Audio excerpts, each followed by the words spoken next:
Bon les amis, on est au bout de notre vie là. Rachel elle est au bout là. Elle est fatiguée. On va prendre une plaque habito. On va jamais y arriver. Ici.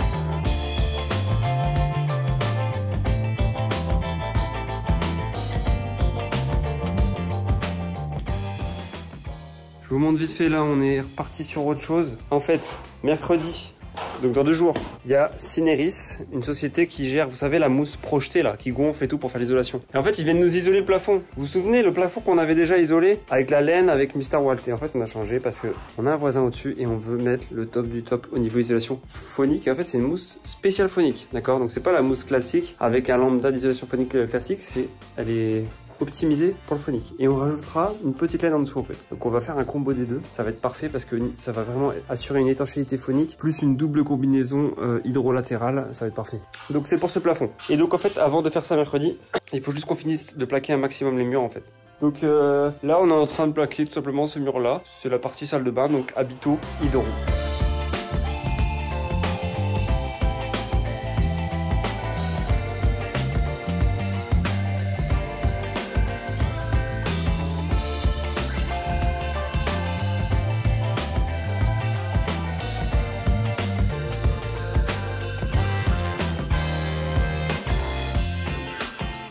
Les amis, petite pause dans la vidéo pour vous informer qu'on a participé à un grand tournoi de bricolage organisé par Brico Dépôt, Brico Warriors. Je vous invite à aller voir la vidéo, vous avez un lien dans la description.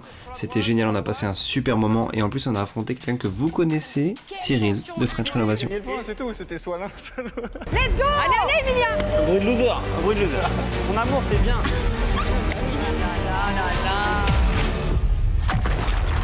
Bon, on se retrouve à la cave, dans la cabine, donc pour la filtration. Ce que je dois faire encore ici, c'est encore dégueulasse, hein, totalement le bordel. Ici, je vais encore agrandir un peu le trou pour avoir vraiment assez de place pour passer tous les tuyaux. Ensuite, ce que je vais faire, c'est que ici, on va devoir faire le bac tampon. Donc, il y aura à peu près 1 mètre cube d'eau ici pour gérer le débordement. On va mettre un mur en béton là et on va fermer ici ce rectangle pour pouvoir y faire le bac tampon. Et au sol, peut-être que je vais faire un petit coup de ragréage pour avoir un sol propre, ce qui nous permettra d'installer toute la filtration et que ça fasse quand même une belle cabine. Peut-être que dans le futur, il y a de grandes chances pour qu'on fasse ici une petite porte. Donc, je commence par le ragréage et je laisserai sécher. En attendant, je repartirai là-haut parce que j'ai encore du boulot. Let's go! Alors, ce que je vais faire, c'est que je vais commencer par appliquer un primaire. Donc, c'est le primaire universel de VPI. Tac, et derrière, comme ça, je prépare le ragréage et on est sûr que ça a l'air bien.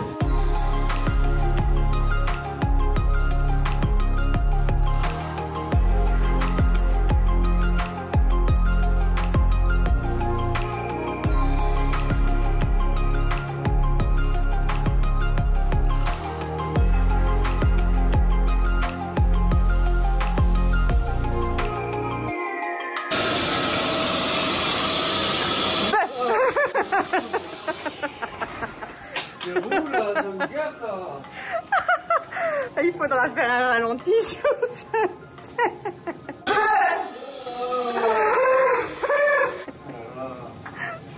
Qu'est-ce qu'il fait de beau? Oh, ça y est, il remet son bubble gum. C'est encore le truc de... Comment il s'appelle? De finesse. De chewing-gum. Oh putain, c'est quoi cette scène? C'est dans quel film? Il tombe dans le chewing-gum. Ouais. Fantomas. C'est pas Fantomas le film. Pivert comme un pivert. Oh, ça donne envie de manger. Tu fais ça au pinceau du coup? Il est pas content, il a pas trouvé son rouleau de peinture. Non mais au moins ça abîme pas un nouveau rouleau. Ça c'était déglingué. Donc... Ouais, c'est parfait. Pour les novices comme moi, tu peux nous expliquer? Ça c'est une accroche en fait avant ton rag. Et ça c'est mon primaire d'accrochage. D'accord. Ça accroche. Tu m'en apprends des choses bébé. Bon bah, tu l'as fait. C'est fini le temps des parpaings à l'envers. Hein. Tu l'as fait là. là-haut. Là t'es un pro. Ouais. Hein? Tu fais des jaloux? Jaloux. J'ai plus de place pour moi là. Ça m'étonne de toi que t'aies pas commencé par le début et que tu t'es retrouvé à la fin de la pièce. T'as déjà vu cette scène sur les réseaux sociaux où le mec il est coincé là-bas dans le coin, il sait plus comment faire pour revenir. C'est tout à fait ça. Fais ça avec amour. J'ai pas le temps là. Quand je bosse, je suis tout le temps pressé, j'ai l'impression. Je suis tout le temps pressé quoi. Je cours tout le temps. Ah bon? Je suis tout le temps pressé de finir, alors je passe ma vie à me mettre sous pression là. Alors qu'on je est fais chez les nous. choses à l'envers, regarde, j'ai déjà fait le ragréage. J'ai oublié le primaire, donc là je suis en train de faire le primaire, j'ai l'éclairage, j'ai déjà mélangé. N'importe quoi. Je dis, tu te stresses et tu te presses comme si t'étais chez un client alors qu'on est chez nous. T'as pas un patron derrière toi en train de t'engueuler? Même pour un client, je me stresse moins. T'es un peu moins des fois, je râle. Est-ce que je râle sur le chantier? Est-ce que tu peux dire aux gens? Ouais, tu râles parce que ça va jamais assez vite pour toi. Ouais, voilà. Exactement. En fait, on a deux caractères différents. Emilien, c'est cool la vie, pas de stress, il y a point S. Et moi, c'est stress total, j'ai envie que tout avance très rapidement et voilà. Faut que ça sèche maintenant. Souffle.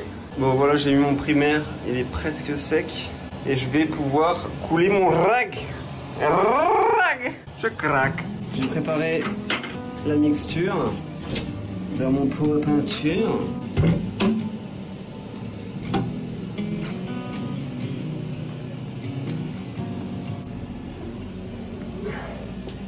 I love that! Chocolat chaud.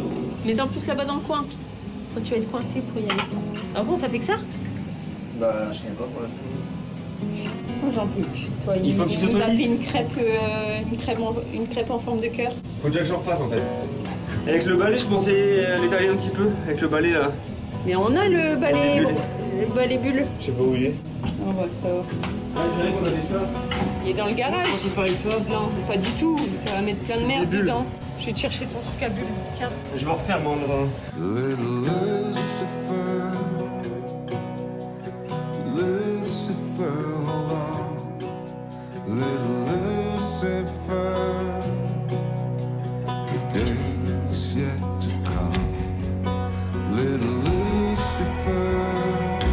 Bon les gars, comme prévu aujourd'hui, c'est la pose de l'isolation au niveau des plafonds de la chambre, la suite royale, comme on l'appelle, et du garage. Donc c'est l'équipe de Cineris Solutions, donc c'est la société qui fait de la mousse PU projetée, qui est là. Donc là ils sont en train de tout bâcher et derrière ils vont attaquer. Donc je vais vous faire quelques images, vous allez voir un petit peu la mousse qui grossit. Je sais que vous kiffez ça, je sais que c'est satisfaisant, moi aussi j'adore. Donc on va déguster ça avec plaisir, avec des beaux petits plans. Et puis voilà, ça va mousser. Attention à la mousse. Attention à la mousse.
Bon les gars, aujourd'hui c'est le rush total parce que dans la même journée, on a la pose du stratifié sur la mezzanine, on a la pose de la baie vitrée du garage, je vous montrerai plus tard. Et on est en train d'attaquer la filtration de la piscine. Donc je vais vous montrer quelques détails au niveau de la filtration. Là, ce qu'on va faire pour l'instant, c'est placer tous les tuyaux, toute la tuyauterie qui va à la cave, c'est-à-dire à l'emplacement où il y aura le bac tampon et la filtration.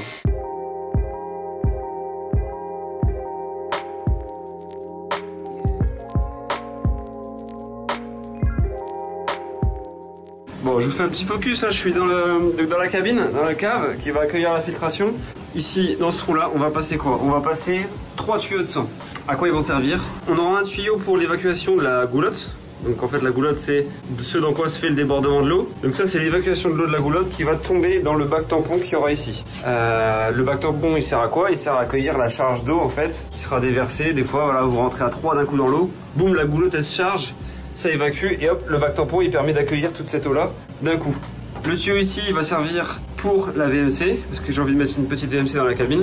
Et le troisième pour le déshydrateur qui va permettre d'assécher la cave, mais ça je vous en ai pas encore parlé. Mais ça va venir très vite. Voilà, et donc au-dessus de ces 3 tuyaux, on aura 6 tuyaux de 60 ou 50 qui vont permettre de faire tous les refoulements d'eau, servir toute la filtration de la piscine en fait. Et aussi les départs vers la pompe à chaleur. Bon, on est bon là? Bon, quand je vais vous montrer dans la cave, du coup, il y a 3 tuyaux de sang, ils arrivent ici.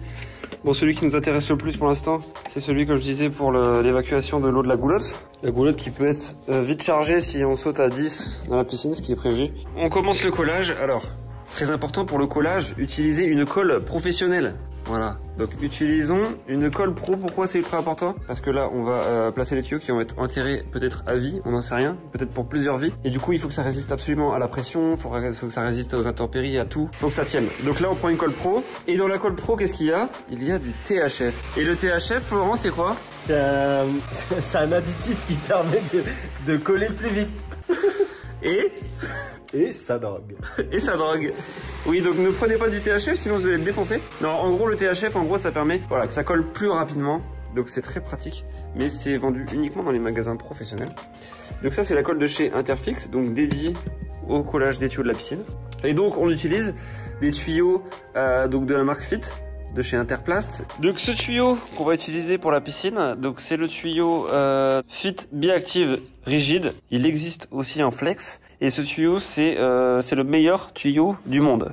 Il résiste à tout en fait. Il faut envoyer ce tuyau pour sauver le monde. Non mais c'est ouf ce tuyau en fait. Bon, il résiste évidemment à la température, ça c'est pas compliqué, mais il résiste au choc, il résiste à la pression. Je vous mets un extrait là. Là je vous mets une petite vidéo. Le tuyau, vous pouvez mettre 40 barres dedans. Le tuyau il gonfle, il retient, c'est un truc de fou. Et vous pouvez aussi taper dessus comme un malade, il va pas casser. Donc surtout n'utilisez pas des évacuations ou des tuyaux PVC bas de gamme ou de grande surface qui sont des tuyaux à l'évacuation d'eau de pluie pour votre piscine. Ça c'est pas possible. Donc, prenez bien des tuyaux de qualité. Ici la marque Fit, ils sont spécialistes en fait dans les piscines, donc vous pouvez y aller les yeux fermés. Et en plus c'est garanti 10 ans.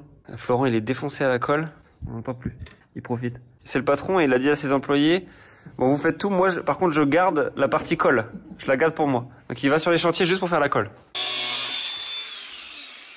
Et tu vois, faut qu'il y ait quand même une belle pente, parce que faut que l'eau, le principe de ça, faut que l'eau s'évacue très très vite. Ouais.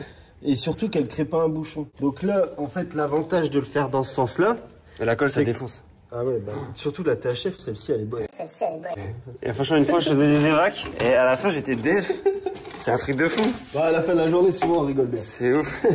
Tu vois, ok, ça, donc là faut que ça... Le principe, tu vois, d'ici, c'est que si tu le mets comme ça, c'est beaucoup mieux normalement, parce que il y a aussi une entrée d'air. Ton eau elle va monter là maxi. En fait t'as 50% d'entrée d'air qui accélère l'eau. C'est pour ça que j'évite de le mettre là. Sauf que là on a très peu de contenance.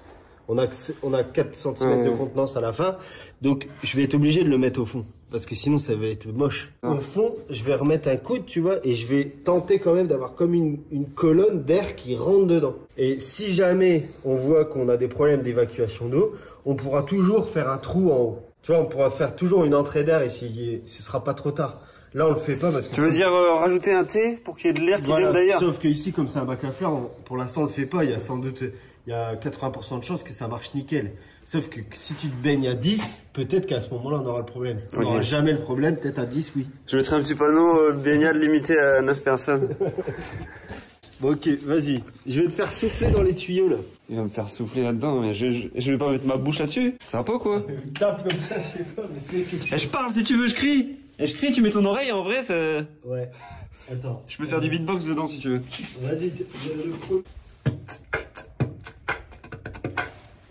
T'entends le beatbox ou pas? Attends, vas-y, Je suis là. Oh putain. Eh, c'est flippant. Eh, j'ai l'impression qu'il y avait quelqu'un devant moi, quoi. Je sais pas, c'était trop fort, franchement. Allez, je vais me faire mon oreille parce que... Vas-y, refais. Coucou. Coucou. Attends, je fais écouter aux abonnés, vas-y. Normalement, c'est celui-là, il est marqué, mais... Vas-y. Oh. Il jouit dans le tuyau, tu sais. C'est bon, c'est celui-là. Alors là, il n'y a plus de doute. T'es sûr? Il me fait oh. Oh. Ah, c'est celui-là. Là, il y a zéro doute, là, je peux te le dire. On a réuni les deux tuyaux de refoulement. Le tuyau qui est au milieu du bassin et le tuyau qui ira dans le bac volé. Voilà, donc celui-là, il va hop, juste là-bas, un refoulement et un refoulement ici. Et à côté de chaque refoulement, pour info, on a la bande de fond. Et on aura aussi une lumière, une light. Une light qui sera là. Alors volontairement, le tuyau il a été remonté pour qu'il soit... on le remontera même ensuite un peu plus pour qu'il soit hors d'eau, pour qu'il n'y ait jamais de risque de fuite. Ok, donc en fait, toute l'électricité de la piscine, ça passe dans des tuyaux PVC de même type que ceux où passe l'eau, en fait. C'est un principe que nous, on fait. Il y en a d'autres qui utilisent des pressés tout directement sur la buse. Nous, on fait comme ça. C'est deux principes différents, mais qui sont bons tous les deux. Je sais plus si je l'avais dit la dernière fois, mais quand on a fait la chape, bien sûr, on avait passé les tuyaux avant. Donc ici, on a deux tuyaux qui sont prêts pour l'aller-retour vers la pompe à chaleur. Pompe à chaleur qui sera posée sur le toit, là, sur le chéneau juste là-haut. Donc en fait, les tuyaux, ils vont descendre le long de la façade. Et après, de toute façon, la façade, on va faire un revêtement, un bardage, donc on essaiera de dissimuler les tuyaux. Bon, maintenant qu'on a mis tous nos beaux tuyaux, on va en fait monter la pompe à chaleur sur le toit. Ça va pas être simple, puisqu'on va la monter à l'échelle et à la sangle. On va filmer, au cas où il y a une chute, ça pourra toujours faire le buzz. C'est des sangles de chantier qui portent 3 tonnes. C'est les sangles du chef, c'est les plus sales. Il est sali exprès. Bah oui, pour montrer que je travaille à tout le monde. Je sens la catastrophe, ça toi. En plus, tu t'es shooté à la colle juste avant. Je suis pas sereine. Interplast, une pack spéciale piscine. Et franchement, on se casse le cul, hein. Sur le dos, ça passe. Hein. On n'est pas des escargots. Sur le... On n'est pas des escargots, il a dit. Oh putain, ça va être... On n'est pas des... Eh, on n'est pas des escargots, on est des limaces.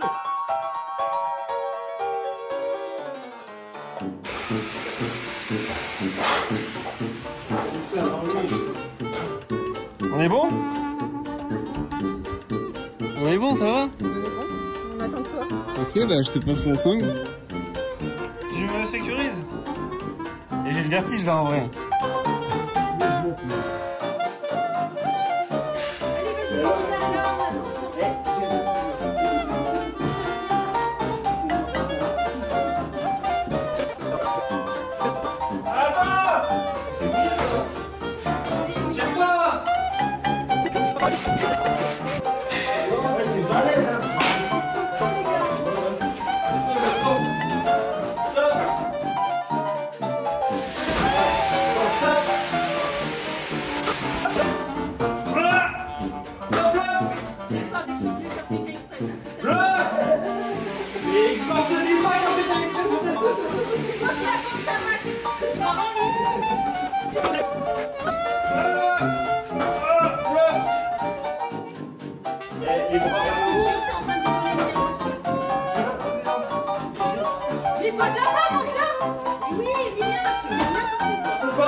C'était un enfer. Un enfer. Bon, ça y est, la PAC est montée. On en a chié. Vous avez vu? C'était juste l'enfer. C'était un petit peu dangereux, faites passer à la maison. Et bon, on a fait avec les moyens du bord. Voilà la bête. Donc c'est une pompe à chaleur Interplast. On vient de recevoir une benne vide, donc je vais pouvoir me faire un malin plaisir à la remplir, parce que tout le garage, regardez-moi ce bordel, on n'en peut plus, il y en a partout, l'usine est devenue crade. Donc là on va kiffer parce qu'on va remplir la benne et le chantier va être vraiment de nouveau clean. Et ça fait vraiment du bien. Voilà, on attend toujours régulièrement d'avoir beaucoup de déchets, pour commander une benne et que ça vaille le coup évidemment. Et comme ça c'est intéressant, plutôt qu'aller chercher à faire des trajets à la déchetterie et perdre énormément de temps, abîmer la voiture, du carburant et tout le bordel. On préfère stocker et au bout d'un moment, au bout de 2-3 mois, hop, une benne et c'est parti. Je remplis. On est allé chercher Luca à l'école et on n'a pas encore vu le résultat du sol là-haut. Comment il est posé. T'as déjà vu l'entrée là? Attention. Boum. Comme c'est beau. Oh. Wow. Toute ta chambre est terminée, t'as vu? Bon, c'est pas encore tout fini. En bas des murs, il manque des plaintes. Tu sais c'est quoi des plaintes? Il s'est passé quoi une plainte? Tu sais c'est quoi une plainte? Pour cacher les trous. Il s'est passé quoi une plainte? Il manque la porte. T'as vu là, il a coupé ce que tu devais couper, il l'a fait. Et vas-y, va en bas et on regarde, ça fait du bruit quand on marche. Marche Luca dans la chambre. On est en train de faire un test de son. La chambre de Luca est là. Ouais, mais en même temps, il n'y a rien de fermé. Vas-y, c'est bon!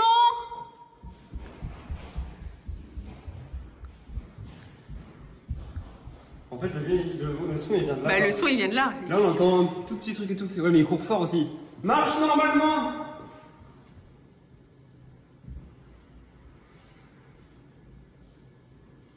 Oh, on n'entend rien. Avec la porte fermée, en vrai. En fait, avec la porte acoustique, normalement, c'est bon. Mais c'est vrai que ça résonne dans cette pièce-là, en fait. Le son, oui, il vient de là. Le son, il vient de là. C'est normal, il y a le chemin, il est ouvert. Mais en plus, ça va. C'est bon. Je remonte sur la mezzanine pour vous parler un peu plus précisément de notre sol à l'étage. En fait, on a choisi le parquet Quickstep de chez Saint-Maclou. On a pris la gamme signature. En fait, ce qu'on aimait vraiment beaucoup, c'est l'effet bois blanchi. Au niveau des nervures du bois, on a vraiment l'impression que c'est du réel bois blanchi, alors que c'est du stratifié. La qualité est incroyable. J'ai eu d'ailleurs sur Instagram beaucoup de bons retours. Vous êtes nombreux à avoir choisi ce parquet-là. Et en fait, il résiste à l'eau. C'est pour ça qu'on a choisi ce parquet également, puisqu'en fait, on voulait un sol uniforme sur toute la mezzanine. Donc, on l'a mis également ici dans la salle de bain. Là, dans la chambre de Luca, ils n'ont pas terminé. La semaine prochaine, ils viennent finir notre chambre et le dressing. Les toilettes sont faites. Donc on est vraiment trop contents. Au niveau des étapes, vous l'avez vu, en fait avec Emilien, on a rénové toute la mezzanine existante et on avait mis des planches d'OSB.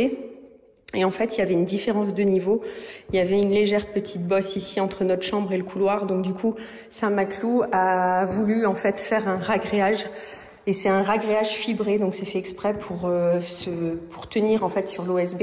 Et d'ailleurs, on le voit à quelques endroits, on voit vraiment la fibre dans le ragréage. Hop, voilà. Donc c'est génial. Et en plus de ça, avec le ragréage, on sent vraiment, je sais pas comment vous l'expliquer, mais quand on marche, ça paraît tellement plus solide, tellement plus rigide le sol, c'est vraiment canon. Ensuite, au niveau des étapes, donc ragréage, ici ils ont mis en fait un isolant phonique. Ce qui évite de transmettre le bruit dans la pièce du bas, donc ça c'est plutôt pas mal. Au niveau de la référence, j'ai pas grand chose à vous donner, mais c'est celui-là, c'est un isolant Isolène de chez Saint-Maclou, 49,25, je sais pas à quoi ça correspond. Donc ils mettent ça et ensuite ils mettent notre parquet Quickstep à clipser comme ça, donc c'est un parquet stratifié. Mais regardez comme il est joli. Je suis trop fan, franchement, ça finit la pièce en fait et ça apporte énormément de luminosité, ça change tout. Je vais vous parler aussi des plaintes. On a choisi ces plaintes-ci également chez Saint-Maclou. Ce sont des grosses plaintes comme ça avec des moulures de chaque côté. Donc en fait, on peut choisir de les couper en deux et d'avoir deux belles longueurs ou alors choisir la hauteur. Nous, en fait, ce qu'on a choisi, c'est de garder un maximum de hauteur. Donc on va venir couper uniquement la moulure du bas pour garder un maximum d'auteur de plainte. Je vais vous la mettre sur le mur pour comprendre. En fait, je vais vous montrer avec du recul. Au niveau des volumes, c'est beaucoup plus intéressant pour nous d'avoir des plaintes assez épaisses puisqu'ici, on est sur une hauteur de plafond de 4,50 m. Donc, si on avait pris des toutes petites moulures, ben franchement, je pense que ça ferait pas très joli. Alors que là, c'est beaucoup plus équilibré d'avoir des grosses plaintes sur des longs murs. Je suis désolée, la mise au point, elle galère un petit peu. Et puis, la chambre est assez sombre puisqu'on a tout bâché pour peindre. Voilà, je pense que je vous ai tout dit. Je sais pas ce que vous en pensez, mais ce parquet, je le trouve vraiment dingue.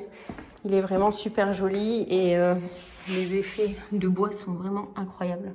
Bon, salut à tous les amis, aujourd'hui on va continuer la piscine. Demain, il est prévu de poser la membrane donc dans le bassin. Donc c'est une membrane qui sera thermocollée. Donc en fait, elle est soudée sur place. Bref, avant ça, il faut finir de préparer le bassin. Qu'est-ce qui reste? Il reste à faire un petit ragréage au fond. Vous voyez, au fond, c'est une vieille dalle en fait. C'est une ancienne dalle, pour ceux qui se souviennent, qu'on a pu conserver. Mais elle a pas mal d'aspérité, de petites fissures. Donc en fait, simplement, on coule un rag pour que la membrane soit posée sur quelque chose de lisse et que ce soit pas... Bon, elle craquerait pas en soi, mais pour que ce soit au toucher, que ce soit agréable. Donc là, simplement, je vais récupérer du rag, encore une fois du rag VPI, comme j'ai fait, vous avez vu, en bas dans la cabine de filtration, et je vais couler 2-3 mm ici. Donc voilà, on part sur un timelapse, vous connaissez le rag, je ne vais pas vous refilmer en détail ni expliquer, juste regarder et profiter.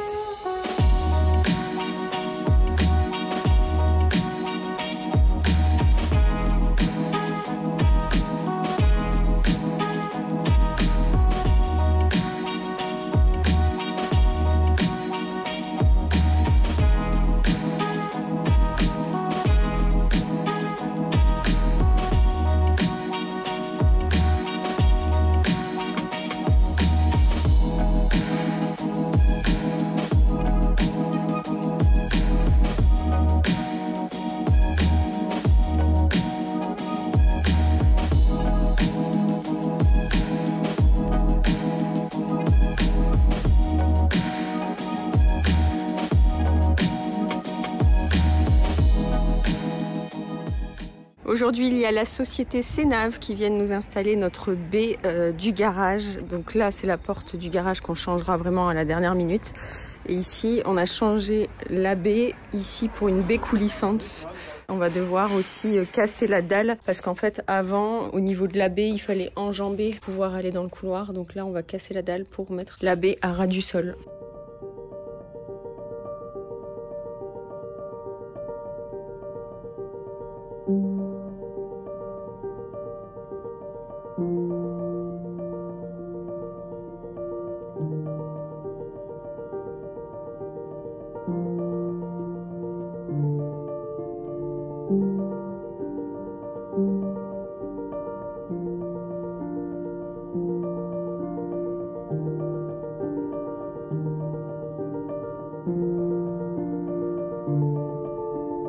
En fait, je vous en ai pas parlé, mais toutes les menuiseries qu'on a choisies, en fait, elles sont blanches en alu. C'est du blanc granité.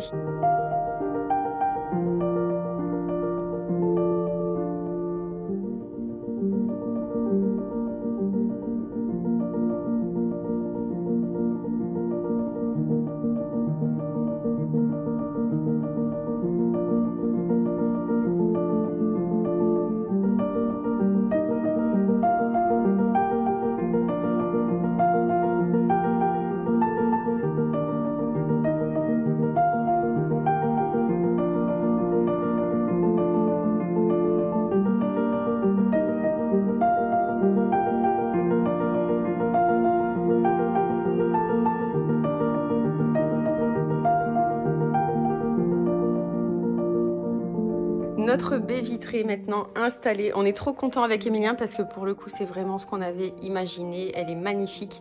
Pour vous expliquer un petit peu, c'est une baie vitrée de la marque Proferme. C'est une fabrication française et nous en fait on l'a choisie en blanc granité. C'est un aluminium mat. Je vous montre d'un peu plus près. Elle est vraiment dingue. Et en fait, c'est la société Sénave qui nous a conseillé une porte coulissante parce que c'est vrai qu'on a toujours tendance avec Emilien à prendre les baies vitrées avec des ouvertures à la française. Et là, en fait, comme c'est une ouverture de garage, c'est vrai que niveau praticité, là, on a pris vraiment les 4 pans coulissants, donc les 4 coulisses. Et on va pouvoir configurer notre baie vitrée en fonction de nos envies. On peut mettre en fait les 4 pans de ce côté-là et créer une ouverture à gauche ou à droite, qu'importe, ou une vraie grande ouverture au milieu. Et ça, c'est plutôt canon. Ce qui est génial aussi avec la marque Proferme, c'est que ce soit les baies vitrées ou les fenêtres, ça devient vraiment un vrai élément de déco. Donc nous, on a choisi blanc granité pour le garage, mais il m'avait laissé des échantillons et en fait, ça devient vraiment un élément de déco. Vous pouvez vraiment choisir des finitions en acier, en carbone, en effet bois. Donc voilà, vous choisissez vraiment en fonction de votre intérieur, de vos envies. C'est vraiment canon. Il y a même en fait des râles, vous pouvez choisir votre fenêtre d'une couleur de peinture et vous allez pouvoir peindre votre mur de la même couleur que vos fenêtres. Je trouve vraiment le concept vraiment sympa. C'est vraiment dégoûtant ici. Pour les questions que j'ai reçues, parce qu'on avait montré notre baie vitrée justement sur Instagram, et en fait c'est un choix vraiment de la prendre entièrement vitrée puisqu'en fait le garage est très sombre. L'idée, c'est vraiment d'apporter un max de lumière naturelle à l'intérieur du garage. Et en plus de ça, il y a cet effet miroir sur les vitres. Donc, on ne voit pas forcément à l'intérieur. Regardez là, ça reflète vraiment les rails qui se trouvent à l'intérieur. Mais en tout cas, c'est vraiment l'effet voulu. Regardez, quand je rentre ici dans le garage, voilà, c'est hyper lumineux. Et en plus de ça, on s'est promis avec Emilien, quand on aura terminé l'usine, nous allons changer nos voitures, la 1007 et la vieille Corsa, contre une belle voiture. Donc on s'offrira une voiture quand on aura terminé l'usine et tout est prévu. L'électricien a prévu une borne pour notre voiture électrique parce que c'est vraiment un souhait avec Emilien. Donc on aura une belle voiture. Donc même si on voit à l'intérieur du garage, clairement, ne vous imaginez pas un garage avec plein de bazar à l'intérieur puisqu'on a une cave de 130 mètres carrés. Donc du coup, on stockera tout ce qui est vélo, outils et tout ça à la cave. Et ici, ce sera vraiment uniquement notre voiture et quelques petites armoires avec un petit outillage, je pense, d'appoint, mais il n'y aura pas de bazar, donc ce sera vraiment joli. Je ne sais pas ce que vous en pensez. Mettez un petit commentaire sous la vidéo. En tout cas, nous, avec Emilien, on est vraiment ravis.